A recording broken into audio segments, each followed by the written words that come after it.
Hello, everyone, and peace of Christ to all of you. I really apologize for the delay and for changing the time.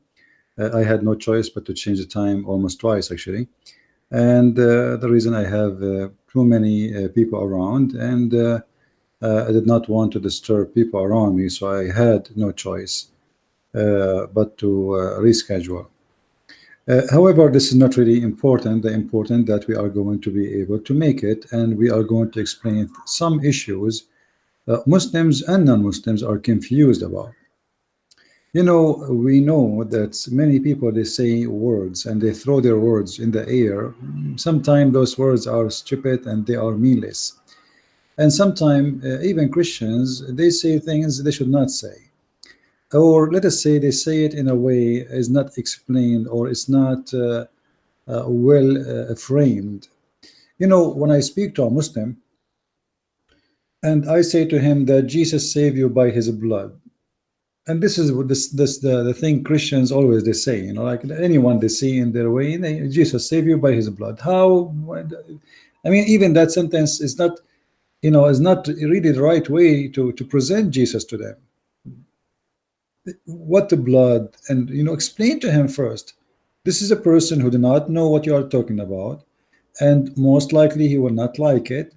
And suddenly you mention blood and someone saving you. And this goes for all religions. People they present, they speak without being wise, and they don't notice what they are saying. If I want to make my child, if I have one, believe in Jesus, okay, he's a child, and then I will say to him, Jesus saved you by his blood. Okay, what does that mean? I mean, this is a child, and you are talking about the blood, and then Jesus saved you by the blood. How the child would understand that? And many people who they are not into the faith already, they are the same as a child. So in order to speak to them about something, you have to make a presentation. And this is what we are going to do today. We are going to make a presentation of how to present presentation. In order to do that, I'm going to choose a topic, and today we choose a topic about how Allah He tempt. You see, the word temptation, anyone can use it, even it exists in the Bible. And many Christians, they say, God, He tempt us. The fact this is not really true. They say that God, He allowed the Spirit to tempt Jesus, but this is God allowing the Spirit to present. That's all. It's not God who is tempting you. God tempt no one. But as again, Christians, they say things without understanding what they are saying. The same as Muhammad, who say things he do not understand how stupid what he is saying. The difference between a Christian, he say things with good heart, and Muhammad, that Muhammad, he knew his line and he's fabricating stories, and those stories expose itself. And a Christian who say things without being careful, he is just being a good person with good heart, but choosing the wrong words. So today we are going to go and speak about temptation. God, if we go to the to James 1:13, let me try to make the text bigger so you guys can see it better. Give me a second, please. Let no man say when he is tempted, I am tempted of God. For God cannot be tempted with evil, neither tempt he any man. So, I can right now give an excuse, says, okay, God tempt me. God, I blame it on God. You see, always a human being, when something good happened to him, he blame it on himself. Like they say, I'm the good man, I am the lucky. Like if you won the lotto, you say, I'm a lucky. But if you are sick, you blame God for your sickness. And this is exactly what the Muslims do. The Muslims, we remember when the brother, one of our brothers, he passed away because of cancer. The Muslims, they made the big scandals about it, and they said God punish him. And how? By cancer. I mean, Muslims, they are the most people who come to Europe and USA to recover from cancer because simply they don't have the technology. And obviously the Middle East is polluted and their countries are really screwed up. And as an example, the average of ages in the Middle East is very low because death is very high. You will see someone in Europe who live in the age of 60, he's still young compared to someone in Middle East, because most of them, they die very early, and their Prophet Muhammad himself, he died at a very early age. Compared to what we see today in Europe. However, always they blame someone for something happened to them. But is the Muslims right for blaming Allah for bad things happen to them? Or they are exaggerating? Me as a Christian, I have no right to blame God for what happened. I have no right to say that God, okay, he is, I want to blame him for what happened. I am poor because God, he wanted me to be poor. That's not really true. The one who is rich and the one who is poor, it's not because God made them poor, neither made them rich. People have skills, and depend on your skills and how wanted your skills, you make money. As an example, if you are a doctor who do surgeries, 1 hour of your work is equal to 1 month of a poor person who work in McDonald's. So 1 hour of this guy work is equal to a month if I am working in McDonald's. So it's not really God make him rich. Somebody is born of a rich family. Is that God who made him rich? No. You know, this person who is born of a rich family, that means it's normal to happen. You are born of a poor family, so what you expect? It's not God. God have nothing to do with it. You are hungry, you have no food. Is that God making you hungry? That's not true. Now, can God make nations suffer? Yes. Can God punish suffer nations? He can. Can God? God can. This is why we called him Almighty. But don't involve God in everything happening in your life and say, I want to blame him for what happened. The Muslims, they have different kind of religion, and their idea is different, and their belief is different. You see, you use the word God, the Muslims use the word God, but their God have nothing to do with our God. You use the word gospel, the Muslims in their Quran, it's written there, the gospel, but their gospel have nothing to do with your gospel. The Muslim, they speak against adultery, but you do not know what adultery is about for Islam. In Islam, adultery is not really what you think. In the Bible, adultery is totally different. A Muslim, still he can do adultery as long as he do it according to Islam, he is fine. So actually, Islam is a religion legalize adultery, even prostitution. Even there's the verse in the Quran says that if your girls, which mean the slave girls, they wish not to do adultery, force them not, but if you force them, Allah all merciful. There's no verse, not even a single one in the Quran against that, which means adultery of prostitution is allowed. Muhammad himself, he allowed Muslims to do muta, which is nothing but adultery. So what we do according to Islam, we promote adultery, we practice adultery, and we say we are against adultery by giving adultery a name of marriage or a name of something else. A Muslim these days, if you have my book Sex and Allah, you will see there's many types of marriage in Islam, but the fact all of them, they are nothing but adultery. Temporary marriage, travel marriage, student marriage, etc. All of those, they give them title of marriage, but the fact, the real reason for them is nothing but sex. I am going to different country to study in Los Angeles. So what I will do now, I am a good Muslim, I don't want to do adultery. What I will do, I will hire a girl, I will tell her I'm going to marry you for I'm going to stay in LA for 3 months. I will marry you for 3 months and I will pay you $10,000. Supposedly this is marriage in Islam. Imagine, this is nothing but adultery. It's a fornication under title. So they say we are against theft. Muslims, they say we are against theft, but the Quran says you can kill them, you can steal their money, and you can take it, and there's no problem with that because Allah, he gave you that money. So they legalize theft and they give it an honorable name. What about killing? The Muslim, they say, the Quran says if you kill one innocent person as if you killed all mankind, but they will not tell you that innocent person in Islam is a Muslim. If you are not a Muslim, you can be killed. You can be protected under the title of Ahlul Zummah, which means you have to pay them money in order to save yourself from their hand. So imagine what kind of gang we are talking about. It's a mafia. You don't want to die, we can protect you. Pay us, you are protected. That is exactly Islam. So they say to you we are against crimes, but the fact they are the one who do the crimes. They say to you we are against killing, but the fact they are the one forcing you to pay them in order not to be killed. They say to you we are people who support justice, but what kind of justice? You force me to pay you so I will live. Especially I'm talking about you took my land, you took my home, you took my country, and now I have to pay you to live in my country. But yet they speak too much of justice. So we need to put in our mind that Muslims, when they speak about certain words, they don't mean the same things those words mean to you. When a Muslim speak about genie, a Christian, he speak about demon, but genie and demon are not the same. But many Christians, they keep thinking they're saying the same. When we speak about Isa, if you read the Quran, you will notice that Isa cannot be Jesus.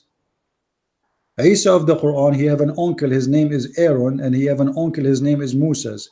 But all of us, we knew that even Mary, when the Muslims, they say, the Quran says that Mary is the sister of Aaron, you know, and they say to us, oh, you know, like they call you by the old generation, but Mary have nothing to do with Moses. She is not even from the same tribe. So how you came to this stupid statement? And later we find that Moses have a father, his name is Umran, and Mary, she have a father, his name is Umran, and both of them, they are located in the Quran. This is why they are both sisters. So we have some names are the same, but they are not the same people, because simply Jesus of the Bible does not match in any way, in any mean, with Isa in the Quran.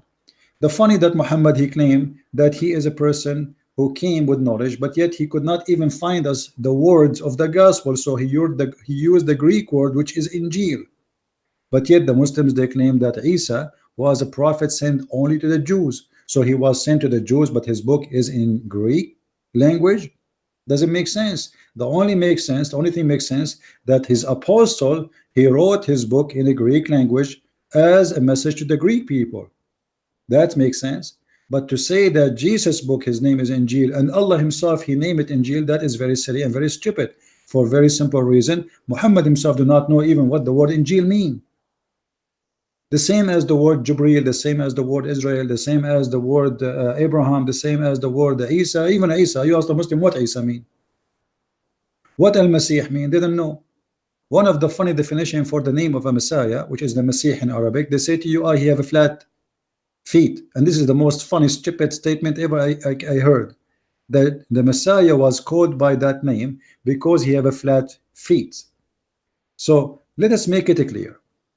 We maybe share some words, because language, we are sharing languages. You see, Arabic is my language, so I can say to you, most of the words in the Quran are part of my language, which means I use them in my daily basis if I'm speaking Arabic. But yet the words mean to me something else from what it's mean to a Muslim. And I hope what I'm, with this presentation, we made it clear. Now we go to the Quran and try to find out what is the temptation of Islam. You see, I did search in Google, and I found here, like I searched how Allah tempt us, how Allah tempt us. I found the Muslim have articles why Allah tests us with hardship, why we are tested, beating temptation. All right, beating temptation. Okay, well, let's see what is that. You see, when you see a Muslim speaking about what they call ethic, you might believe that they have a high standard of ethic. Beating temptation, part 1. You know Ahmed, right? He has a brew always routing around, blah blah blah blah blah blah blah blah blah. Okay, let's go to see something, solid to stand with. How do I stop? Okay, check your heart. Wait, what is that? This has nothing to do with my topic, so let us get out. I'm trying to figure out what the Muslim will say to us if we ask them, to show you, not to show myself. Already I know all the answers Muslims they will give to me. Why Allah tests us? With hardship. Okay, why Allah tests us with hardship? When we focus in hardship and the tribulation, one should be joins. Okay, let us see.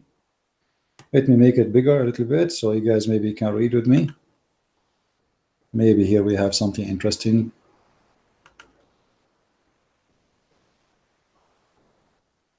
All right. And we will surely test you. We will what? We will surely test you. Who is talking? Supposedly Allah. Allah saying he will surely test you. Okay, why Allah saying he will surely test you? And how he will test you? And does it really say what it says? Quran 62 verse number 2. Quran 62 verse 67, sorry, verse number 2. If we go in the Quran and we try to find what the Muslims talking about, let us say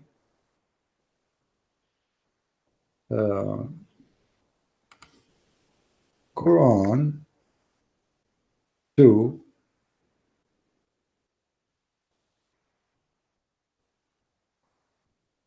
67.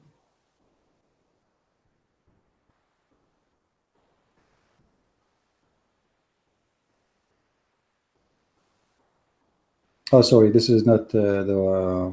Hold on. It is 67 2. Sorry, 67 2. Okay, let us go there. 67. It's the opposite.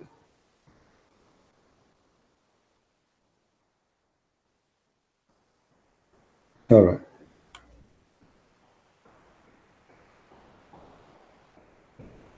I know the verse here says something different, but see, the translation is totally different from here to there. It is he who created death and life to test you as to which of you has best indeed. Okay. So Allah, he created death and he created life. I mean, this is very silly to say created death, because death cannot be created. It's the same when Muhammad, he says Allah created the day and the night. I mean, the night is not created. The night is just the absence of the day. Simply, I mean, the light, you know, the Bible says God made light and he called light day. So what do you mean you create a night? You cannot create a night.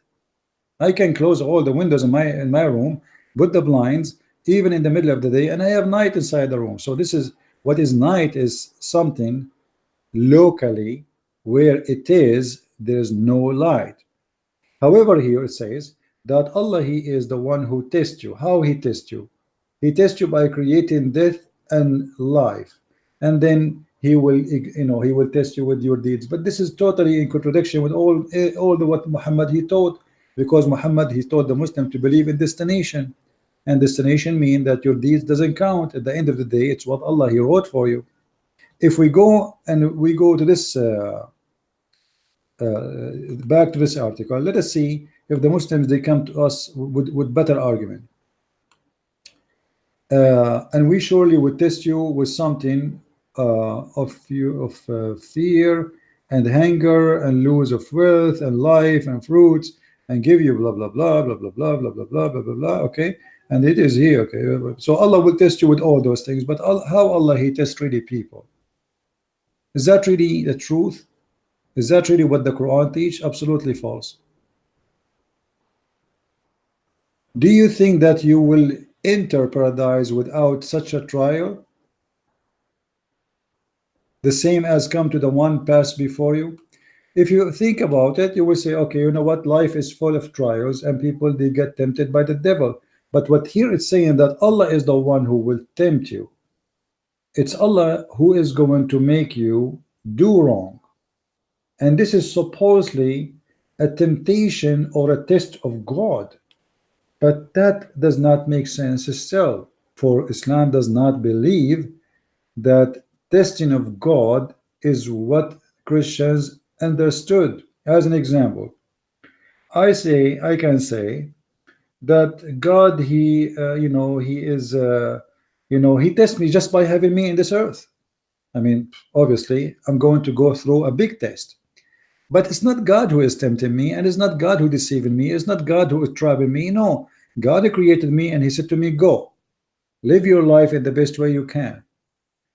Women are not created for me to be tempted. Women are created for me to be married from.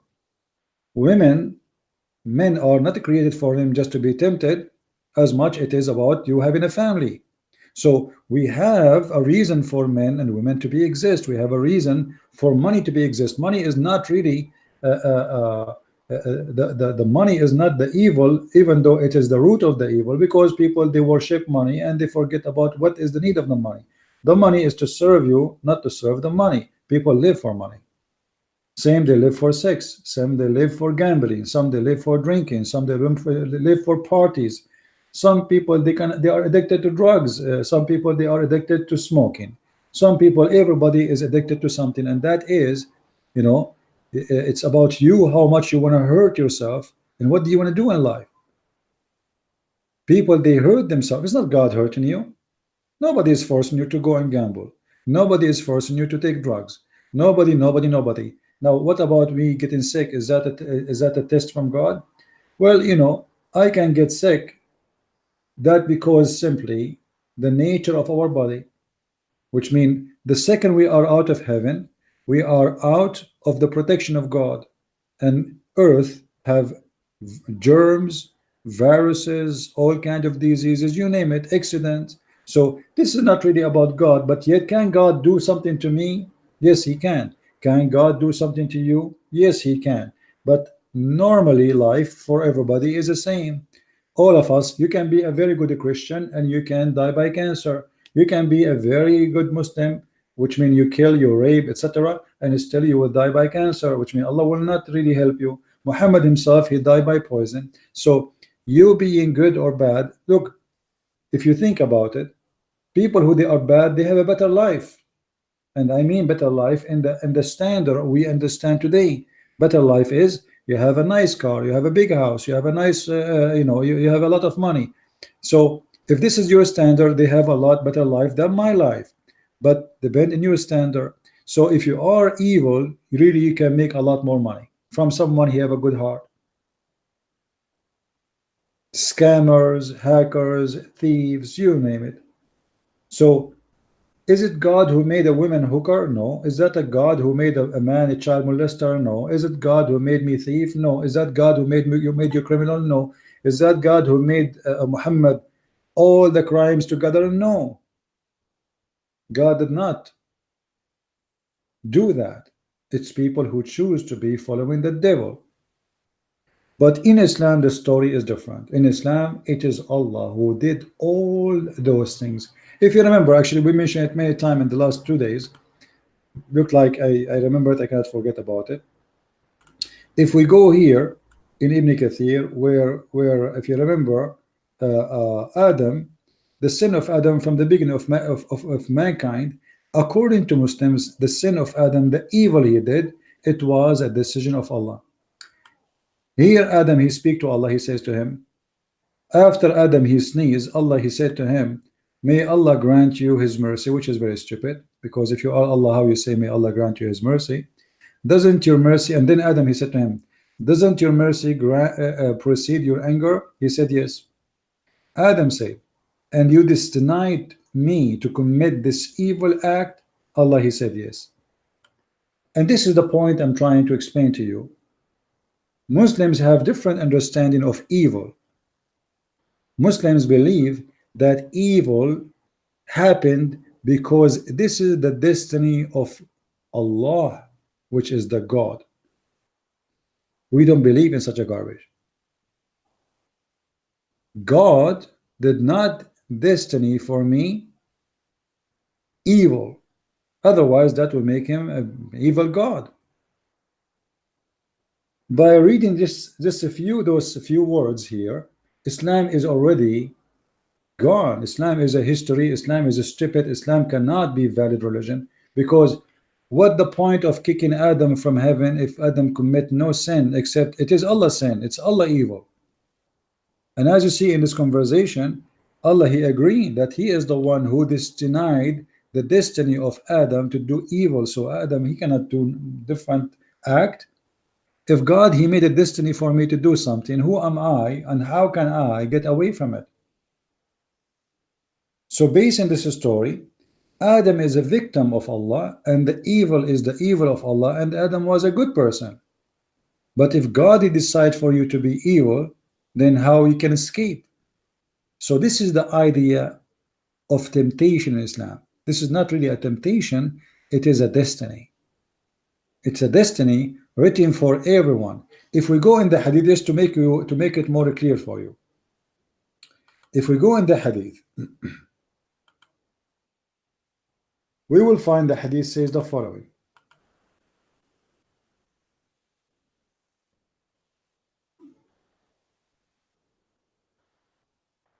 Read with me carefully, please.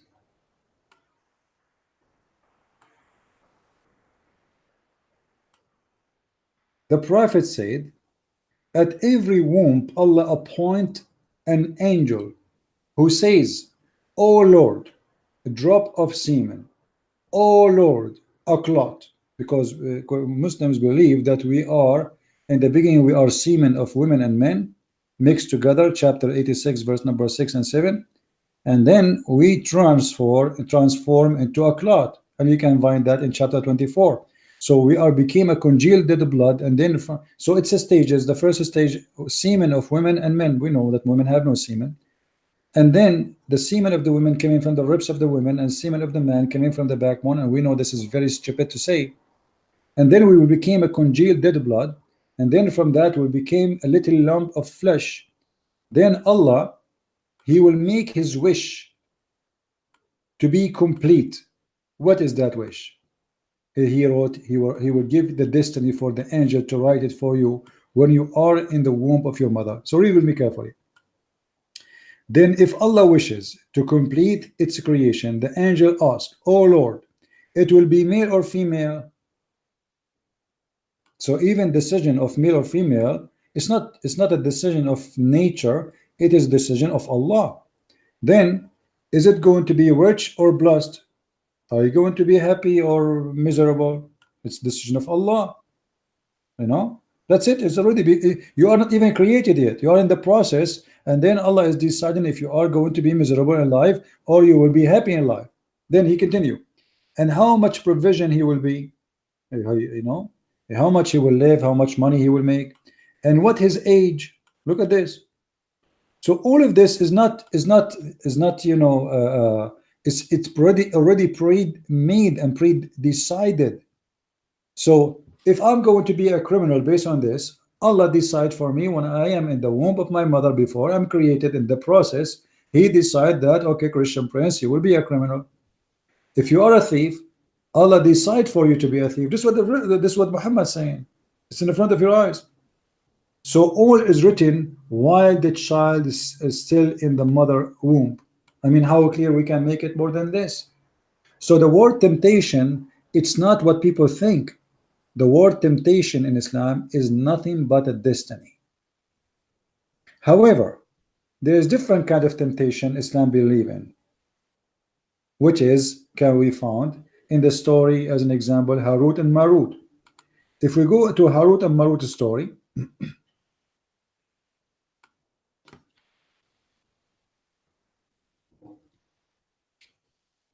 it says, واتبعوا ما تتلو الشياطين على ملك سليمان etc blah blah blah ولكن الشياطين كفروا يعلمون الناس السحر وما أنزل على الملكين ببابل هاروت وماروت. Okay, let us read the translation so Muslim will not say we are making things up.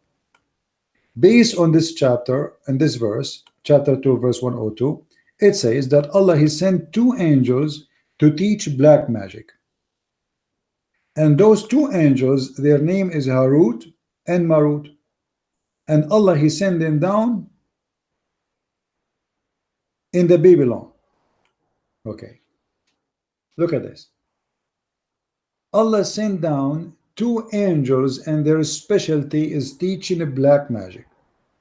All right, now is black magic something useful or harmful? All of us we agree that if this is such a thing is exist, this is satanic. This is satanic.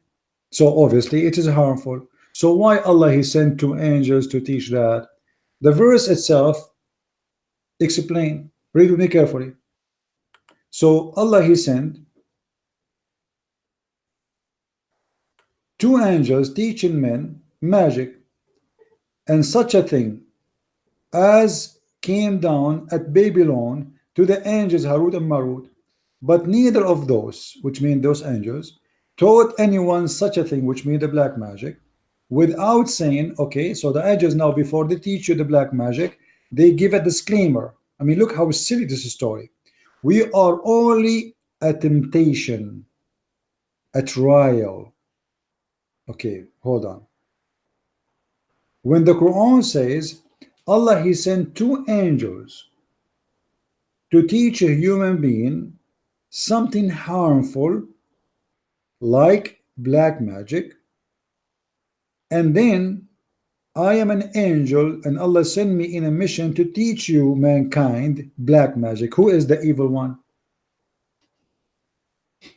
Guys, do you understand what I'm saying? If I am the one who sent an angel, let's say I am Allah, God forbid, and I sent two angels, and according to the stories, those two angels, by the way, they are sent by Allah and they are the best of the angels. Actually, the story about those two angels, it's very funny and very stupid, but maybe another time we can read it, all of it, so you can see how stupid this crazy religion. According to the story here, those two angels have sex with women. Her name is Venus, and they gave her the password to go to heaven. But Allah, when he noticed that Venus is flying in heaven, Allah, he cursed her and he made her a star. And this is coming from the Greek mythology, and Muhammad, he took it, he put it in his religion. So now we have two angels sent down to earth to have sex with a woman. She is very beautiful. She is the most beautiful women in their time, and those are sent for a mission, and that mission is not good at all. The mission is to teach magic. And then they say, we are only teaching you for a trial, so don't bless them. They learned from them the means to sow a discord between the man and his wife. Okay, look at this. They learn from who? From the angels. Okay, what they learn from the angels? Black magic. What they will use the black angel? What exactly they teach?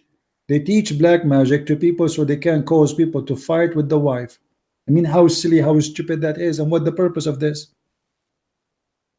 When here the Quran making a disclaimer saying we are only for a trial. I mean, how silly, stupid it is to say such a thing. Well, Shaitan, he can say the same. I am only for a trial. So why you blame Shaitan for evil? Obviously, the source of evil is your God, and he is the one who working for it. You know, a Muslim, he says to you, okay, I can show you a verse that God, he created evil. Yes, God created evil.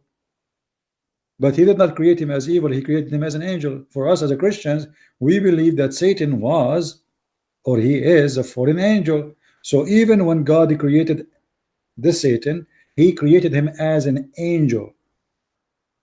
He did not create him to be Satan. In Islam, as you see, those are angels, those are not the devil. Yet their job is to teach people black magic so they can harm each other. And before they teach you, they make a disclaimer, we are only a trial. So what the purpose of this why God is opening a magician school to harm mankind? Why you are increasing evil on earth? Is that going to be for the benefit of mankind by Allah sending two angels to earth to teach black magic? Don't we have enough problems? Don't we have enough crimes? Isn't it enough we have rape, we have criminals, we have child molesters, we have thieves, we have all kinds of crimes, and now you are going to send us somebody to teach us voodoo?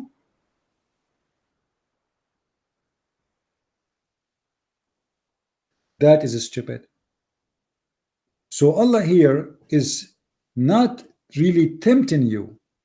Allah here is harming you by evil school. Allah opened a school of evil. He sent two, the best of his angels, to be professors in those schools. And when you join that school, the professor, he make you read a disclaimer, we are here only a trial. So why you are teaching them anyway? Do you want them to do it or you don't want them to do it? If a Muslim, he will say to me, oh, Allah don't want you to do black magic, so why Allah is teaching you the black magic? If you say to me this is a trial, I will say to you this is stupid. Because simply this trial will do nothing. Already if those people are evil, don't Allah knows that they are evil? Isn't your God is Almighty God and He knew what they have in their heart?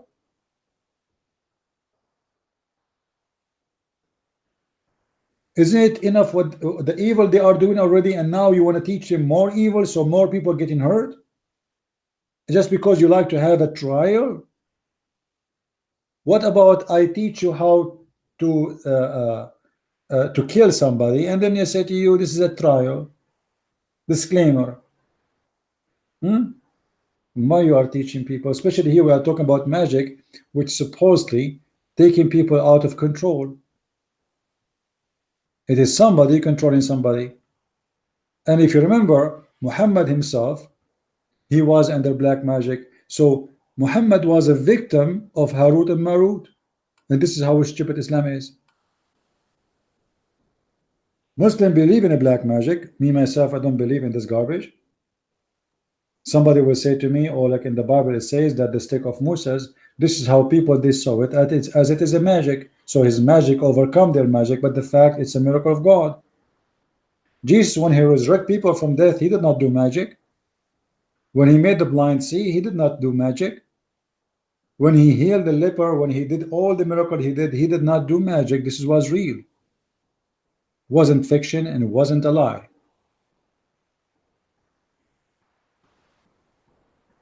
So when a Muslim he speak about temptation, he is speaking about something totally different. Additional to that, there is a we mentioned already that there is a destiny, and we mentioned now that there is something Allah he like to increase evil on earth. Allah he used the Muslims and anyone he can to spread hate as an example, and that is another way of tempting mankind to be evil. If we go in the Quran, we will find in chapter 5 verse 14 it says that Allah he will spread hate and enmity between the Christians. Why Allah want to spread hate and enmity between the Christians? I mean, what kind of God he is?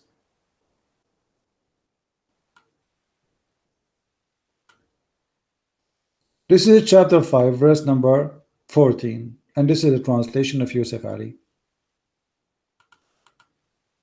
From those who call themselves Christians, we did take a covenant, but they forgot a good part of the message that was sent to them. So we string them with enmity and hatred between one to the other. Okay, so now me as a Christian, I hate my brother in Christ. And this is weird, right? Because you cannot be Christian and you hate somebody. How you can hate your brother in Christ? That will be evil. If this has happened,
All right, guys, I really apologize. For some reason, my computer totally froze, and I don't know really what happened exactly, but it looked like we had. All right, guys, I really apologize. For some reason, my computer totally froze. It is you with the phone. All right. All right. So I don't know what happened. You know, it totally everything is gone, and the screen went black. I had to restart. I was speaking about chapter 5, verse number 14. And when Allah He speak that Allah is going to strengthen us against each other, that is not a temptation of God. That is a temptation of Satan for Allah, and Satan is one.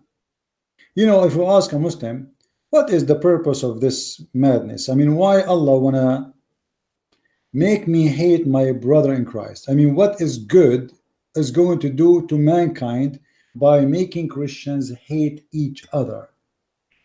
What is the purpose of this wisdom? Nothing but hate. The purpose is very simple. It's hate. This God is Satan.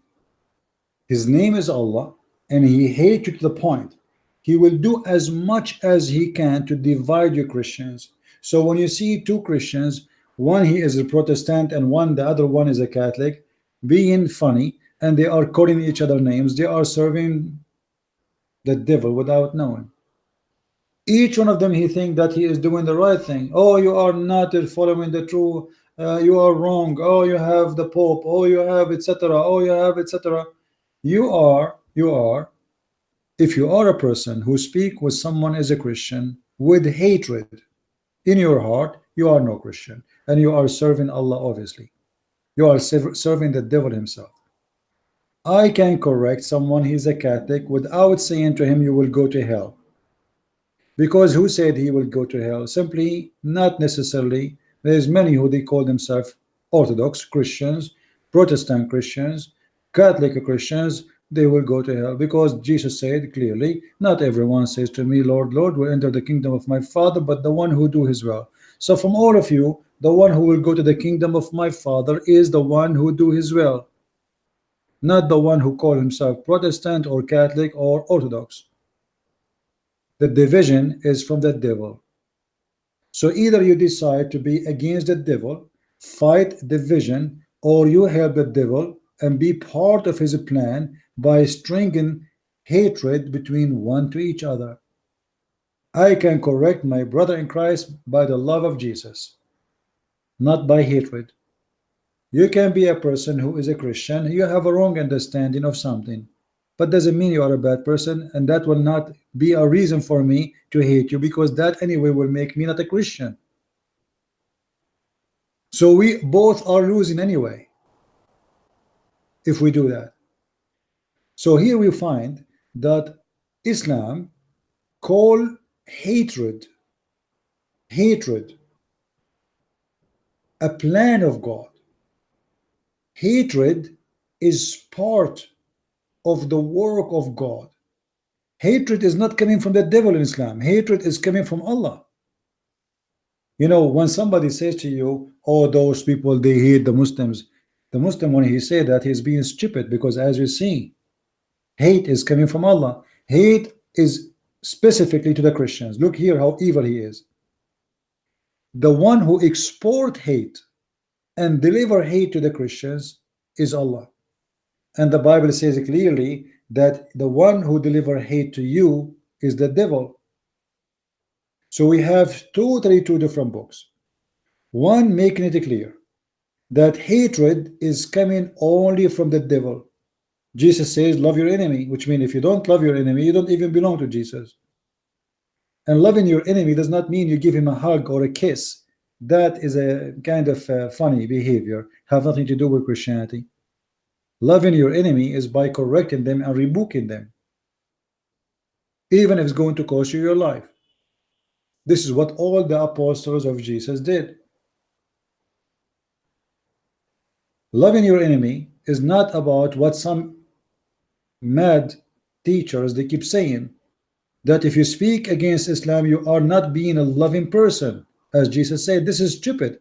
Jesus, he called all those who they are not following the true belief all kind of titles: sons of the devil, sons of snakes, hypocrite. Like, you know, if your father is Abraham, you do the act of your father, but your father who is the devil. This is what the Bible teach. In the other day, one said to me, how you say to a Muslim you are like a donkey? I mean, the Bible says that many men, they are like a beast. They are like a beast. They live like a beast, to eat and have sex and die. Donkey, at least he don't, you know, he eat the grass to eat. He don't eat the grass just to cut the grass and hurt the grass. Human being, he killed, but not to eat. Human being, he hurt, but just to hurt. Human being, he got jealous, but he have no right to be jealous. I mean, if somebody have a beautiful wife and you don't have a beautiful wife, you get angry. If somebody have a good house, you don't have a good house, you are going crazy. You wish him bad. I mean, why? Human being can be very evil, but based on Islam, all the evil in your heart and all the evil in the world is starting from the time of Adam, as we showed you from their books. This is the evil of Allah. Let me read again what Adam said to Allah. And then Adam received from his Lord's words. Adam said, "O Lord, did you not create me with your hands?" He said, "Yes." He said, Adam, "and blow life into me?" He said, "Yes," which means Allah. He said, Adam, and Adam is talking, "and when you sneezed, you said, may Allah grant you mercy?" Allah, he said, "Yes." And then he says, "Doesn't your mercy precede your anger?" Allah answered saying, "Yes." Adam said, "And you destined me to commit the evil act?" Allah told, "Yes." All the evil is a destiny in Islam. All the hatred is a destiny. It is not really a trial. It was not a trial to Adam to commit sin. It was a destiny. We mentioned a hadith many times before about Adam was debating with Moses, and Moses, he accused Adam that because of him, Allah, he kicked him out of heaven because of his sin. But Adam, he answered Moses, and he refuted him according to Muhammad, which means Adam was the right and Moses was the wrong. Read with me carefully.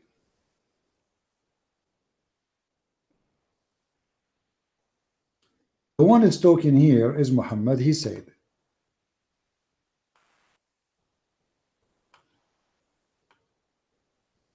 Adam and Moses held a dispute, a debate. Moses said to Adam, "Adam, you are our father. You deprived us and caused us to come out of paradise." So Moses obviously believed in the original sin, which means Moses, he cannot be a Muslim because original sin is not Islamic according to Muslims. As you see, original sin, it's destiny. It is destiny. So Adam said, "You are Moses. Allah choose for you his speech and wrote the Torah for you by his hand." The Muslim Abdul, they believe that Allah, he wrote all the Torahs and give it to Moses by tablet. Imagine how many trucks Moses he needed. You know, the Muslim don't believe that Allah, he gave Moses the 10 commandment. No, he gave him all the Torahs. So imagine how many pages written in rocks. So Moses should be busy until now carrying rocks to move them from place to place. Then he continued and saying to Moses, "Do you blame me for doing a deeds which Allah decreed that I should do 40 years before he created me?" Here the word deeds, by the way, it's the act, the evil act which is mentioned here in the hadith. So Adam is saying to Moses, How you blame me when this was a destiny made by Allah for me 40 years before my creation? And then you will see that Muhammad, he agree with Adam that he is right, and Moses, he lost the argument. As you see here, so Adam got the better of Moses in argument. So Muhammad, he agree with Adam that yes, it's not the fault of Adam. This is not his sin. This is a sin decreed by Allah 40 years before the creation of Adam. So Adam did not go through a trial. It was not a trial. It was not a temptation according to Islam. It was a pure destiny. Is the idea, guys, clear to you? I hope what I'm saying is not troubling you in the way, you know, sometime like I feel the limitation of my English holding me back from, maybe giving the statement in the right way. But I think it's easy to understand by showing all what we showed in the screen. There's no trial in Islam. It's not a test. It is a destiny. From the first man, it was a destiny. And here we ask ourselves, where is justice? So Allah kicked Adam from heaven for what reason? Nothing. It was Allah who decided to Adam to commit sin. So why Allah, he punished Adam out of heaven? No reason. It's a stupid argument. It is a stupid mad belief. And it is injustice. I make you do sin, and then I punish you for the sin I made you do. In other way, Allah, he forced Adam to do the sin, because as you see, it's decreed. It's his destiny. That is stupid. So when the Muslims, they speak about trial, obviously Muslims, they are confused because I don't blame them. Islam is a confusing religion. This is the religion of confusion. Everything in this cult is a confusion. Everything. From the first page in the Quran to the last page in the Quran, you got nothing but a confusion message. And here is one of them. Now, if Adam, Allah, he made the sin for him 40 years, it's mean Allah, he made your sin and my sin 40 years before he created us. So why Christian Prince should go to hell? Based on this, I am now, my broadcast happening because Allah, he wrote in his decree that the Christian Prince in the date of etc., in the hour of etc., he will open his chat and he will attack me. It's his decree. So why I will go to hell? Which one is more ugly, the sin of Allah or the sin of a Christian Prince? It is Allah's sin. This is not my sin. If me attacking Allah is a destiny, how you can say it is my sin? How we can say this is the sin of Adam? And this is what here the debate is about. Adam is saying, well, it's not my sin, you idiot. This is the sin of Allah. Allah, he wrote that for me. Which means we cannot blame Adam. And if we cannot blame Adam for his sin, then we cannot blame you for your sin. And that will destroy the argument of having a savior like Muhammad to save you to go to heaven, because it's a destiny anyway.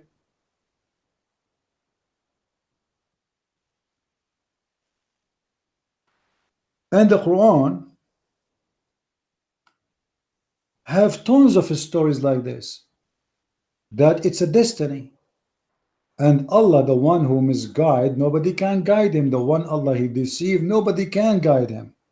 And this is why my first book I wrote, it's called The Deception of Allah, because all the story here is about deception. Allah, he made me believe if I pray to him, he will forgive me. Deception. Forgive me for what? It's not my sin. You see the madness? Muhammad, he said in a hadith, if you don't commit sin, Allah will destroy you and He will replace you with people, better people who commit sin and asking for forgiveness. What? Listen carefully. Muhammad said, if you don't commit sin, Allah will destroy you and replace you with people who commit sin and asking for forgiveness. So Allah's destiny is what happening, not your act. Even if you commit no sin, Allah hate you, He will destroy you, because He wanted people to commit sin because He enjoy it. He enjoy it. And why? What He enjoy? He enjoyed people asking for forgiveness. So based on this hadith, and based in this hadith and the other hadith and the other, Allah, He made Adam commit sin, so Adam will ask Him, please Allah forgive me.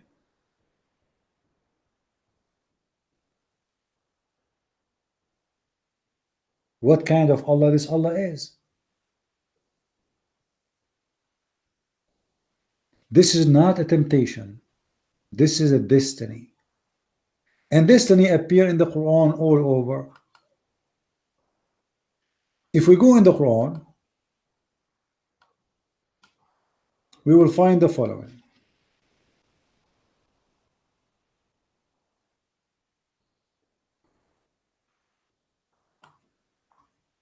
أتريدون أن تهدوا من أضل الله ومن يضلل الله فلن تجد له سبيلا. You know what? I'm going to open different Muslim website. This website have only 4 translation. There's another website which have all the translation together in one page. Let us see. If we go here in this website,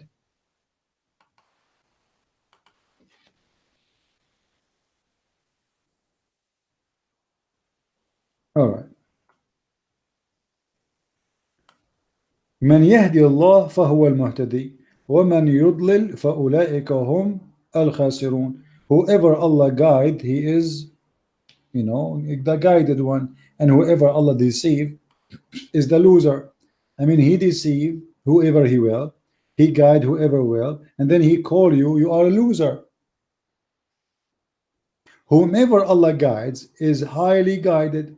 Whomever Allah He leads astray. It doesn't say lead astray, it says yudlil, which means deceive. Go down. Let us see the front translation. All of them says here send astray, send astray, send astray. But the fact, this is not send astray. The word in Arabic yudlil. Look at this guy here. He has cause to go astray. I mean, if you had cause to go astray, isn't it this is deceive? How I go astray? Allah He caused me. How He caused me? By deceiving me. So who is the one who caused people to go to hell? Is it Shaitan? No, it's Allah. You see it in front of your eyes. Which means Allah is Shaitan. If you go here, this translator, Muhammad Shakir, he says, and whomsoever He caused to err, these are the loser. Well, He is the one who caused him to be in error. Which is a false translation, because in Arabic it says yudlil, which means deceive. But he whom Allah leaves in error shall surely be those. Oh, that's it. And not only that, he says in different verse, if we go, let us see a different one.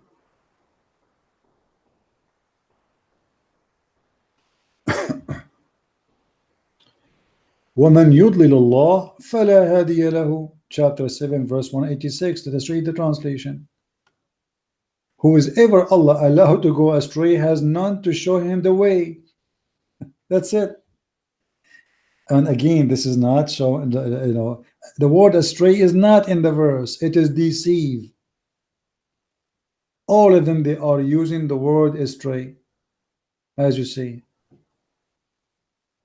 Here, this guy, he's saying Allah caused to err.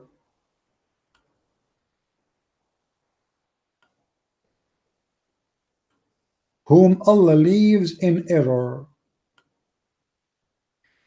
Look at this one. This one is even better.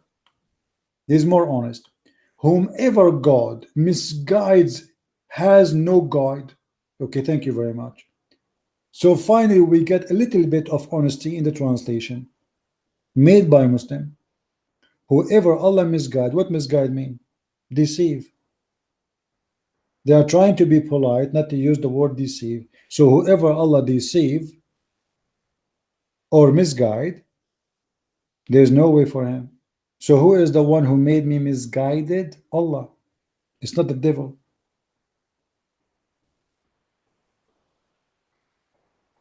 Do you see it?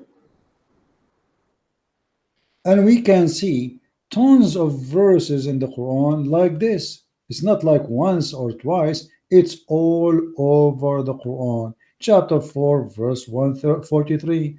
It's the same story.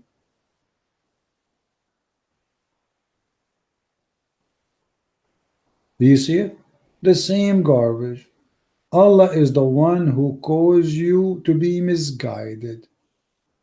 What kind of religion this religion is?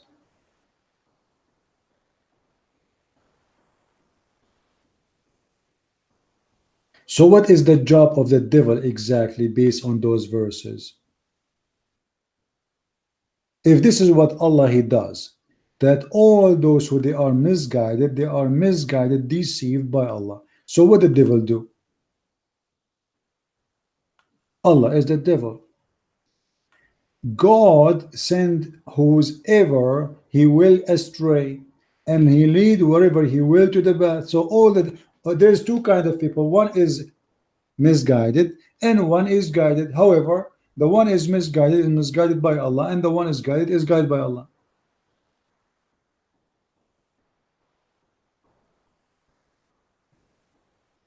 Allah leads astray whomever he wishes, and whomever he wishes he put in the straight path. That's madness. The same story. It's like they are copy paste from each other. Those who reject our ayat, proves evidence, verses, are deaf and dumb and in darkness. Allah send astray whom he wills and guide who he will. Allah causes whoever he wills to astray, to stray in error. What?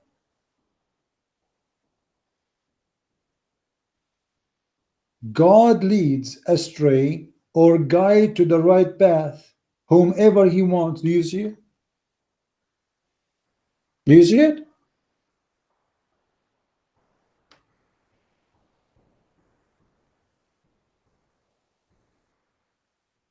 What kind of garbage this religion is? This is why we as a Christians, when we have, a Muslim, he might use the same word, or temptation. Temptation is in Christianity have different meaning. Trial in Christianity have different meaning. Muslims, they use same words you have in your dictionary, but it does not have the same equal meaning. Obviously, it's too far. And this is all over the Quran. I can keep showing you. Look how many. All those verses saying the same thing. Chapter 39, verse number 36. And the one who Allah deceive, there is no guidance for him. Do you see it?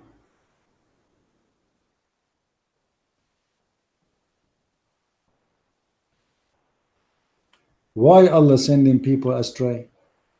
Shouldn't Allah's job is to guide us and he love us? No, for he is a hateful God. It's like a lotto. Whatever he wish, if you are lucky, you are from those who Allah he wish you to be guided. As simple as that.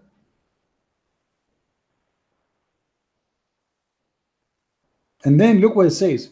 Who can guide the one whom Allah has caused to go astray? Do you see how evil it is? Allah is more evil than the devil. That's it. He caused you to go astray, and then he will not allow anyone to guide you. Why? Because Allah, he enjoys seeing you in the hellfire. He like it. This is his joy. This is the purpose of his existence. In the Bible, it says that if a person is saved, a happiness in the kingdom of God will be. God himself, he will be happy for a person is saved. In Islam, is the opposite. Allah is saying, are you going to guide the one Allah misguide? Are you stupid or what? Are you going to guide the one who Allah himself deceived? The one who Allah deceived, nobody can guide him. And look, I'm reading the Muslim translation. And whomsoever Allah makes err, then there is no guide to him for him.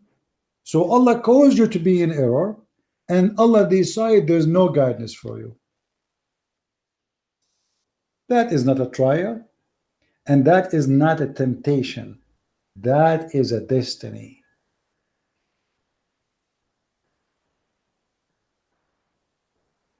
And as long as Islam based on destiny, even in sin, then there's no meaning of worshiping this God, because at the end of the day, this God, he decides for me what I will do, what I will be before I'm created. As we showed you here, when you are in the womb of your mother, the angel, he will say, oh Allah, he is happy or sad. Oh Allah, rich or poor. Oh Allah, he is a criminal or bad or good. Oh Allah, he believer or disbeliever. So what the point of punishing me for a sin or for destiny? My sin is not serious. My sin, this is the sin of Allah.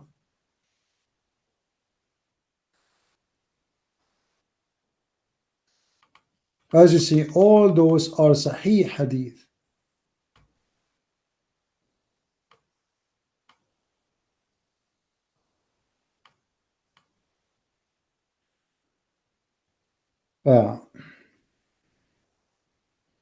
Look what Muhammad is saying,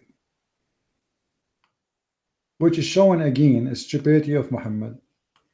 The Messenger of Allah, the truthful and the receiver of the truth, informed us. This is the truth, saying the creation of you humans is gathered in the form of semen in the womb of your mother for 40 days. I mean, have you ever heard of a lie like this? I am a semen in my mother womb for 40 days. 40 days. This is alone is enough to prove that Muhammad is a liar. And by the way, it doesn't say womb here. It says in the belly of his mother. So I am in the belly of my mother for 40 days. Why? My mother, she eats semen. What kind of religion this religion is? And then he continued. Then it becomes a clinking thing in similar period. So it's going to stuck like a clinking thing, but the fact doesn't say that. It says alaqa. The translation is false. We showed you in the other hadith where it says alaqa. Alaqa, a congealed blood. And even the Quran says that if we go in the Quran, we will find the following.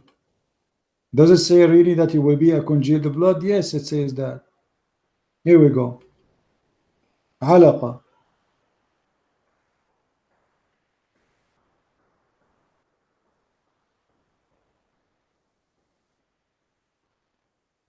Chapter 22, verse number 5. This is verse, and there is other verse. Then chapter 23, verse number 14. You are a congealed dead blood in the belly of your mother. Read with me. Then we made the sperm into a clot of congealed blood. That's stupid statement. Only mad cow will believe in this. You can go right now and check the process of the human, creation, the embryo. You will find there's nowhere it says that in any stage that we are a sperm who transform into congealed blood. And what? For 40 days we are inside the belly of our mother. And then we became a lump of flesh like that. And then Allah, he sent an angel who breathed life into it. And the angel is commanded to record 4 things. Record what? 4 things. Its provision, its term of life in this world, its conduct, and whether he will be happy or miserable. What is left? What is left? Nothing. Your work is written by Allah. Your provision written by Allah. Your conduct is written by Allah. You are happy or miserable is written by destiny. That's it. And then Muhammad continues saying, by the one whom there is no true God. This guy is swearing by Allah. This is serious now. One of you would perform the action of the dwellers of Jannah, which mean heaven, until there is only one cubit between him and it, which means the Jannah. When what is for or denied, you see the destiny. So now you are almost going to go to heaven. Then what Allah wrote for you in your destiny would come to pass, and he would perform the action of hellfire until he entered. Look at this madness. So now all your life you are doing the action of people who will go to heaven until almost you are there. And then what Allah he wrote for you in your destiny will take over. Then you act the act of people of hellfire, and then you go to hellfire. So what's the point of being good or bad or anything? At the end of the day, what Allah he wrote is going to happen. My deed doesn't work.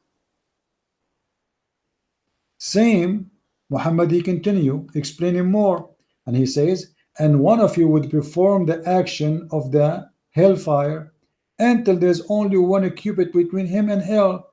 Then he would perform the acts of the dwellers of the Jannah until he would enter it. That is the destiny.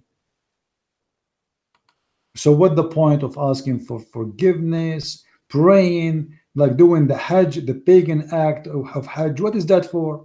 If I'm going to go to hell, or heaven anyway. It doesn't matter really what you do.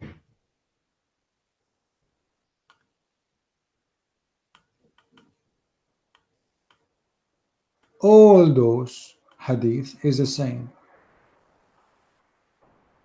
However, just to make it more clear that there is no temptation in Islam. It is all about destiny. There's no trial in Islam.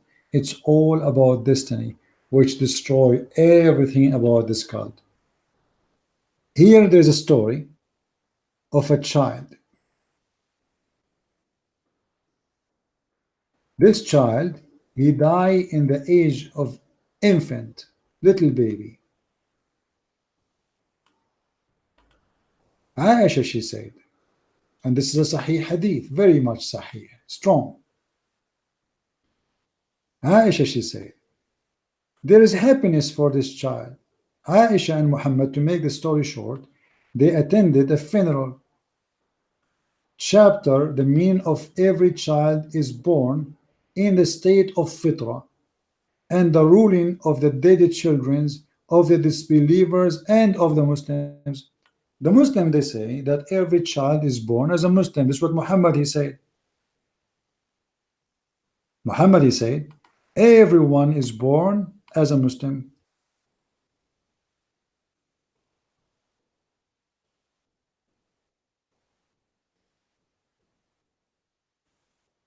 Let's see the hadith. Every child, no exception. No baby is born but upon fitra. What fitra is? It is his parents who make him a Jew or a Christian or whatever. What fitra is? Let us see in different translation. You will see it says a Muslim. The Prophet says every child is born with the true faith of Islam. Every child. Okay, so this child is born anyway, regardless if he is born of a Christian family or a Muslim family. He is a Muslim according to Islam. However, the story in the other hadith here is about a child who is a child of Muslims anyway. So his parents are Muslims. Aisha, the mother of the believers, reported that a child died, and I said, there's a happiness for this child who is a bird from amongst the birds of paradise. Sparrow, actually, the word in English, in Arabic, it says sparrow. Thereupon Allah Messenger said, don't you know that Allah created the paradise and he created the hellfire, and he created the dwellers of the paradise and the dwellers of the hell, which mean when they are in their mother womb. What are you talking about? Aisha, she is thinking, a logical thinking, that okay, he's a child, he commit no sin, so he will go to heaven. Muhammad is saying no.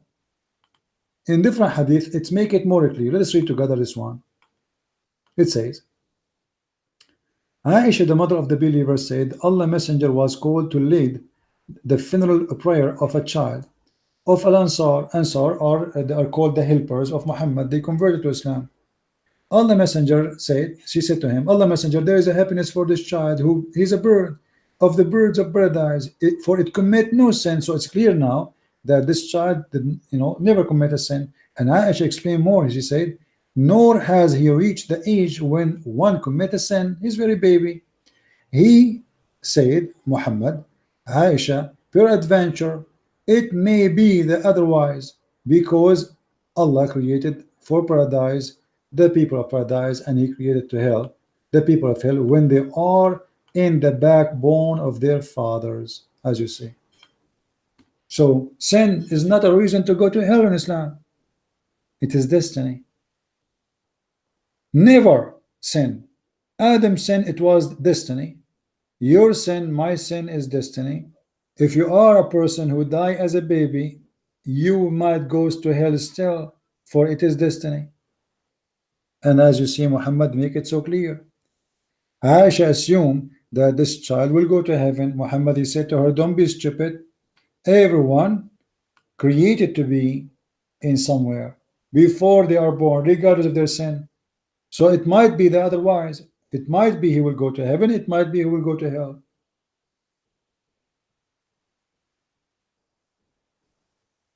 So to make it short, if we can, and I apologize, I make my videos long because the topic is complicated and I like to give it enough explanation, because many of you may be here first time, but not every one of you is too much familiar with a lot of information. So when we explain something, we better give it the time it deserves and enough information to the point even a person who is just first time ever watching this video, he never heard of Islam before, he will understand. And that is a total contradiction of the Bible teaching. Jesus said, if you don't come be the same as those little children, little ones, you will not enter the kingdom of my Father. So in Christianity, child age is guaranteed to go to heaven. In Islam, there's no guarantee, even for children, for everything is based on luck. Luck simply is destiny. If Allah wishes you, when he created you, before he created you, to go to hell, you are going to hell anyway, it doesn't matter.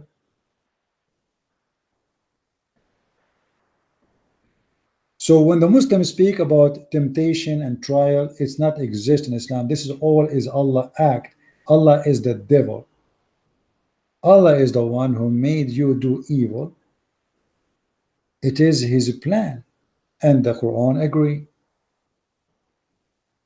Actually, if we go here, we mentioned to you where Allah in the Quran, he said that Allah, he will spread hate and enmity between the Christians. You remember?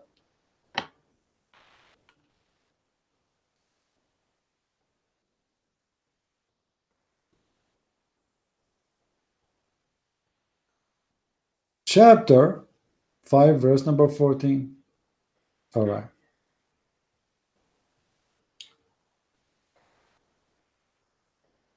Chapter 5, verse number 64. It's exactly the same. Allah will spread the hatred, but between the Jews. Read carefully.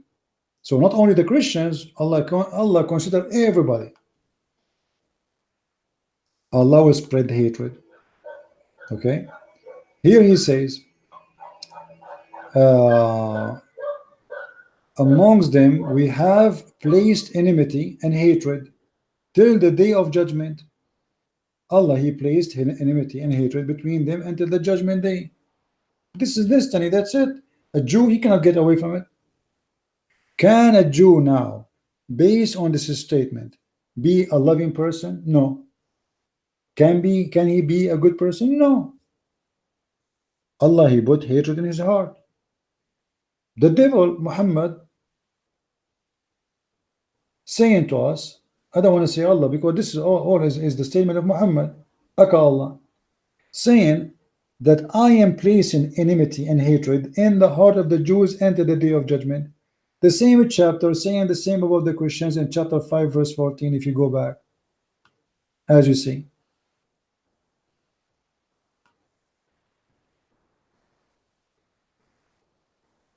So we string them with enmity and hatred between one to another into the day of judgment.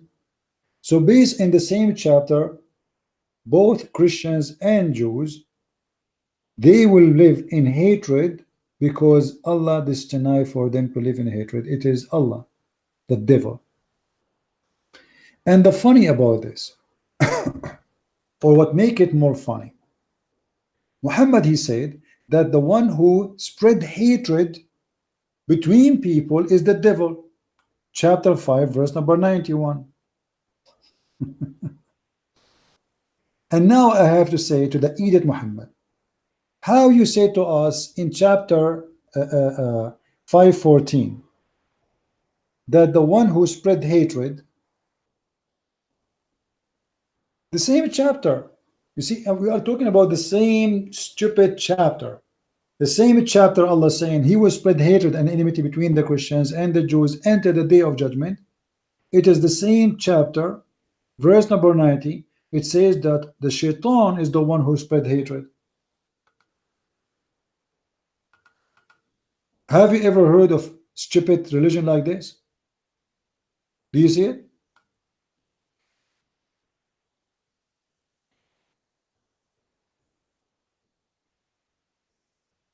Do we have any Muslim have a comment?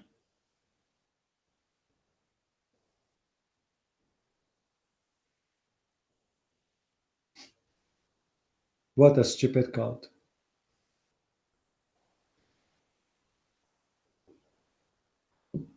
So I say to you, hatred is from the devil. In the same time, I spread hatred. How stupid that is.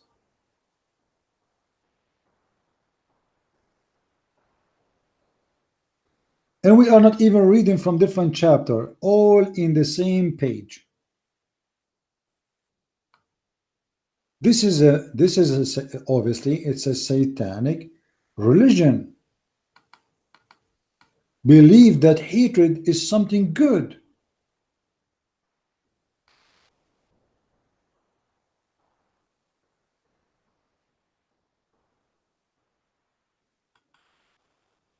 Amongst them we have placed enmity and hatred till the day of judgment.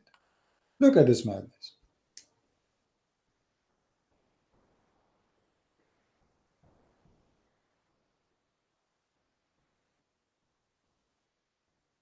My friend, to make it simple and to make it short, Allah is the only deceiver in the cult of Islam. The devil himself is victim of Allah. Even actually according to Muslims. And according to this, the destiny of the devil is to be evil. For Allah, he wrote the destiny of everybody. As long Allah wrote the destiny of Adam to commit sin, that's mean Allah, he is the one who wrote the destiny of the devil, because the one who tempted Adam in the story of Islam supposedly is the devil. And he was one of the genie. But the destiny of Adam to commit sin written even before, which means all the destiny and whoever connected to Adam's story is part of the destiny plan, including the devil. So Adam is a victim, same as Satan is victim in Islam. Both are victims to the big Satan, which is Allah.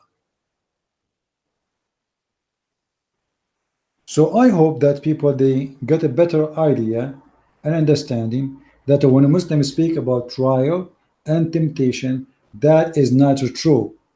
Muslims don't believe in such a garbage, even though they can quote for you a verse from the Quran, but Islam believe in one thing, that all crimes happen by the plan of Allah. All the sin, it is the plan of Allah. The sin of Adam himself, it is Allah crime, as we showed you in front of your eyes with the Muslim translation, where Adam, he said to him, and you destined me to commit this evil act. Allah answered, say yes. So all of us, we are out of heaven based on the Islamic cult, because Allah, he destined for us to do evil. And why?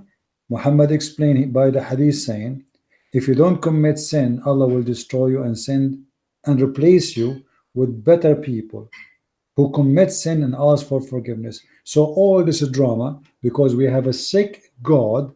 His name is Allah according to Islam, and he liked to hear people begging him for forgiveness, to the point, if you don't commit sin, Allah will destroy you and replace you with better people who commit sin. And they are better than you by what? By committing sin. And why they are better than you by committing sin? Because then they will ask for forgiveness. So he made Adam commit sin so Adam might beg for forgiveness. This is how stupid this cult, and this is how sick Allah is. He made us do wrong, so we ask for forgiveness. And if we don't do wrong, he will kill us. So you have to do wrong, you like it, you don't. Otherwise, you are destroyed anyway. And this is why we, all of us, should reject such a stupid cult like this. I hope we explained the topic very well.